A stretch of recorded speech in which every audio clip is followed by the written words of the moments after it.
महाराष्ट्र के नांदेड़ से हाल ही में एक ऐसी घटना सामने आई है जिसने पूरे देश को भावुक कर दिया है।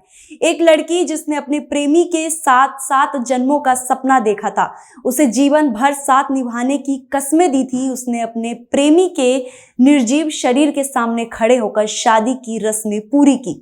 नमस्कार, न्यूज वॉच इंडिया पर स्वागत है आपका। मेरा नाम है स्तुति झा। ये दृश्य सिर्फ एक कहानी नहीं बल्कि उस दर्द की चीख है जो समाज के कठोर नियमों, परिवार की बंद सोच और किस्मत की बेरहम मार के बीच कहीं दब जाती है। ये घटना उन सभी लोगों के दिलों पर चोट करती है जो प्यार को पाप मानते हैं, जो दिलों के बीच की मोहब्बत को जाति, धर्म, परंपरा या समाज की दीवारों पर बांध कर देखते हैं। नांदेड़ की ये घटना सिर्फ एक शादी नहीं थी, ये प्यार की अंतिम विदाई थी। एक ऐसी रस्म जो इंसानियत को सोचने पर मजबूर कर देती है। दोनों कई सालों से एक दूसरे से प्रेम करते थे, एक दूसरे के सपनों में बसते थे, जीवन की कठिनाइयों के साथ मिलकर लड़ने का इरादा रखते थे, लेकिन किस्मत शायद इनके लिए कुछ और ही लिख चुकी थी। दरअसल आरोप है कि लड़की के पिता गजानन मामिलवार ने अपने दोनों बेटों और दोस्त के साथ मिलकर बेटी के प्रेमी सक्षम पर हमला कर दिया। पहले उस पर गोली चलाई, फिर उसके सिर पर बड़ा पत्थर मारकर उसकी हत्या कर दी। मृतक और आरोपी का क्रिमिनल बैकग्राउंड बताया जा रहा है। मृतक युवक लड़की के भाइयों का दोस्त था, वो घर आता जाता था। प्रेमी की हत्या के बाद जब सक्षम का शव घर लाया गया तो परिजन बिलख पड़े। लड़की भी वहां पहुंची, उसकी आंखों के सामने एक झटके में उसका पूरा भविष्य बिखर गया।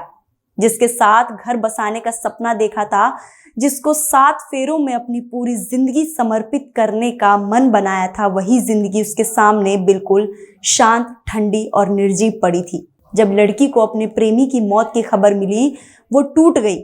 उसकी चीखें घर के हर कोने में गूंज रही थी। वो बार बार अपने प्रेमी से पूछ रही थी कि तुमने मुझे ऐसे कैसे छोड़ दिया? हमने साथ रहने का वादा किया था, मुझे अकेला कैसे छोड़ दिया?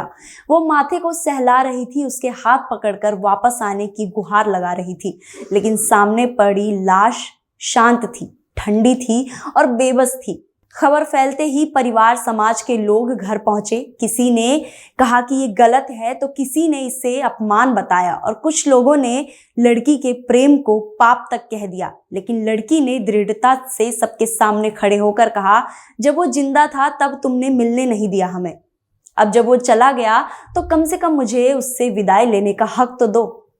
और उसकी इन्हें शब्दों ने हर किसी को चुप करा दिया।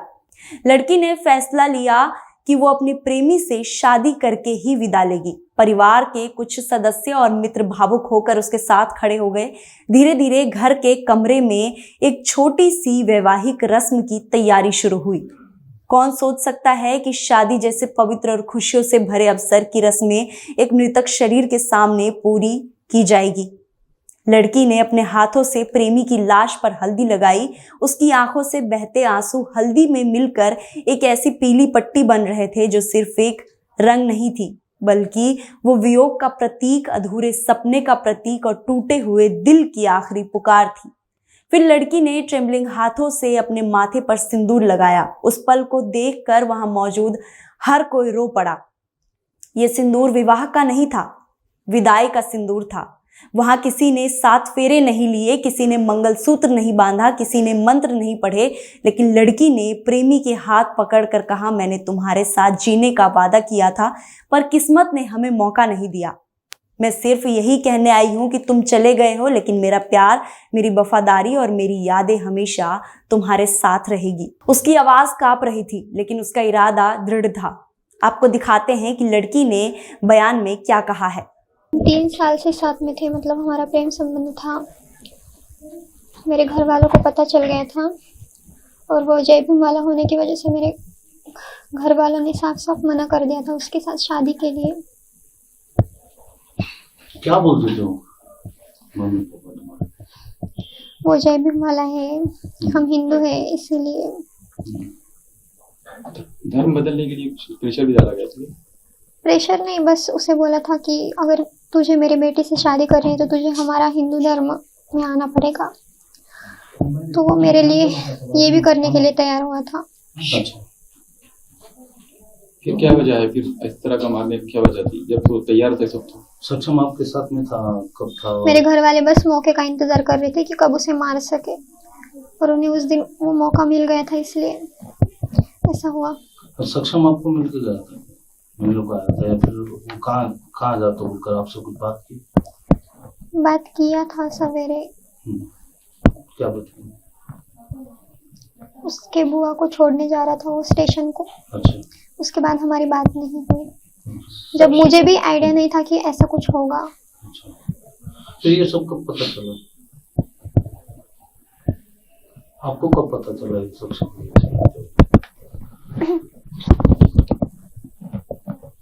दूसरे दिन सवेरे पेपर में देख के पता चला, मुझे किसी ने नहीं बताया था। सक्षम को मारने के लिए जो कट रचा गया था आपके पिताजी आपके भाई की तरफ से, तो थोड़ी सी की कहानी बताइए ना, एक दिन पहले क्या क्या किया?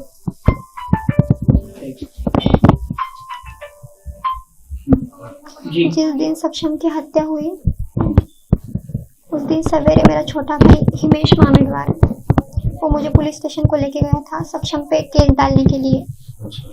मतलब ऐसा कुछ रीजन नहीं था उसका, लेकिन जबरदस्ती से केस डालने के लिए लेकर गया था। तो मैंने साफ साफ इनकार कर दिया वहां जाकर। तो वो जो 3-4 जो पुलिस वाले हैं वो मेरे भाई को बोल रहे थे कि तू इसको उसको मार के यहाँ पर आता है, जिसका मैटर है उसको मारना, फिर उसको मार के हमारी तरफ आ। तो मेरा छोटा भाई उनको बोला ठीक है, आज शाम तक उसको मार के ही आपको मुंह दिखाऊंगा। इस घटना ने पूरे नालदेड़ में भावनाओं का तूफान खड़ा कर दिया है। अब सवाल यही है कि क्या प्रेम करना पाप है? क्या समाज इतना कठोर है कि 2 लोगों को जीते जी मिलने नहीं देता? क्या प्यार इतना सस्ता है कि मौत भी उसे रोक सकती?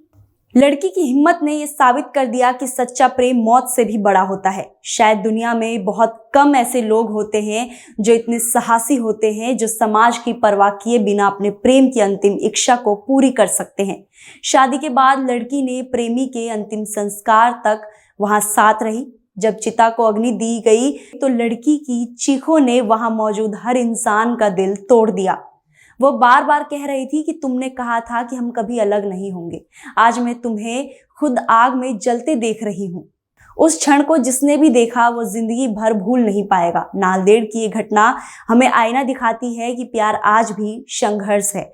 जहाँ 2 दिल मिलते हैं वहाँ समाज दीवार बनकर खड़ी हो जाती है, कभी जाति की, कभी धर्म की, तो कभी परंपराओं की। लड़की ने जो किया वो सिर्फ एक शादी नहीं, वो समाज के खिलाफ एक मौन विद्रोह था। ये घटना हमें सोचने पर मजबूर करती है कि क्या हम सचमुच इंसानियत के रास्ते पर चल रहे हैं? क्या 2 प्रेमियों की खुशी से बड़ा कोई सामाजिक नियम हो सकता है? क्या मौत के बाद भी हम प्यार का सम्मान नहीं कर सकते? नालदेड़ की ये घटना कोई वायरल खबर नहीं है, ये एक दर्पण है जिसे समाज को अपना चेहरा देखना चाहिए। इस खबर पर आपकी क्या राय है? कमेंट बॉक्स में हमें जरूर बताएं।